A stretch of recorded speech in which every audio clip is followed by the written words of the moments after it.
Welcome back. The White House is struggling to defend lies it told about Benghazi amidst reports that 12 revisions were made to the initial CIA talking points about those attacks. And now the rest of the press is finally picking up that story.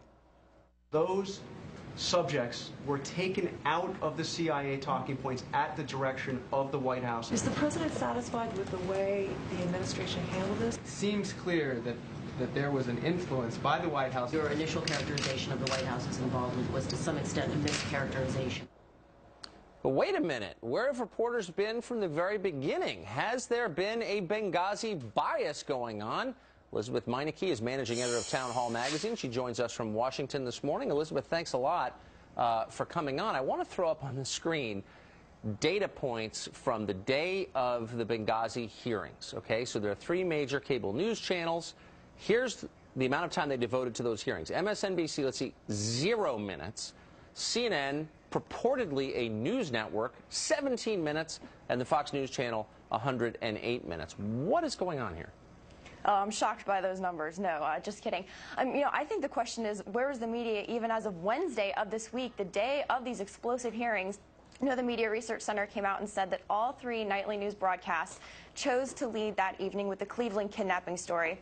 And I think that we can all agree that while that story is important and deserves coverage, it was the hearings did not trump that news-wise. The hearings should have been top billing on those days. So even as of Wednesday, reporters were still lagging behind, and the story still wasn't getting the attention that it deserved.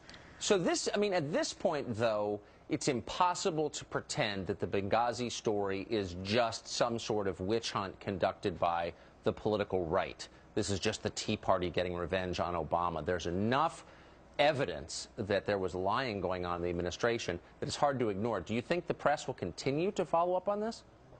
Well, I hope so. I do think the story took a turn, with ABC, getting all of those revisions of the talking points this week. It's funny. There has been this narrative of trying to marginalize the Benghazi. The Washington Post tweeted out, oh, it's only rich, middle-aged men and, Chick-fil-A lovers who are tweeting about Benghazi. But Rasmussen came out with a poll that said at least 78% of likely U.S. voters think it's at least somewhat important to figure out what exactly happened for the event surrounding the death of Ambassador Stevens. So I think that the media would be wise to pay attention to that kind of polling and really try to stop this marginalization of the story. And I think that you noticed that with the press conference yesterday. Yesterday was not one of Jay Carney's better days. No, it was awful. And I should just point out that the Washington Post is dying as a newspaper. CNN is, on the shoals of bad ratings. Maybe there's a reason. Maybe they should cover the news rather than mocking other people who do. Elisabeth Meinecke from Washington, thanks a lot for joining us. I appreciate it. Thank you.